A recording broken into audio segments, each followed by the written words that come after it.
മാനസിക സമ്മർദ്ദം 35% വരെ കുറയ്ക്കാൻ സ്വയം സംസാരിക്കുന്നതിലൂടെ സാധിക്കുമെന്ന് പല പഠനങ്ങളും പറയുന്നു. കൂടാതെ ശരിയായ തീരുമാനങ്ങൾ എടുക്കാനുള്ള കഴിവ് കൂട്ടാനും ഇത് സഹായിക്കും. Habit number 47. ആളുകൾ കളിയാക്കിയേക്കാം, എങ്കിലും ടോക്ക് ടു യുവർ സെൽഫ്. മനസ്സിനുള്ളിലെ വികാരങ്ങളെ തിരിച്ചറിയുന്നതും അവയെ കൃത്യമായി മനസ്സിലാക്കുന്നതും അമിഗ്ഡലയുടെ പ്രവർത്തനം കുറയ്ക്കും. ഇത് മാനസിക സമ്മർദ്ദത്തെ നിയന്ത്രിക്കാൻ സഹായിക്കും.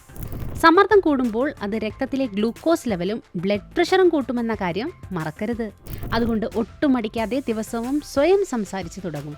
മറ്റുള്ളവർക്ക് നിങ്ങളെ കാണുമ്പോൾ ഒരുമാതിരി വട്ടാണെന്ന് തോന്നിയാലും അതിലൊന്നും ഒരു കാര്യവുമില്ല.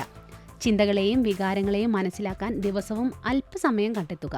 കൂടുതൽ ജാഗ്രത പാലിക്കുന്നതും ശാന്തമായിരിക്കുന്നതും നിങ്ങളുടെ ഓരോ ദിവസവും മികച്ച രീതിയിൽ മുന്നോട്ട് കൊണ്ടുപോകാൻ സഹായിക്കും.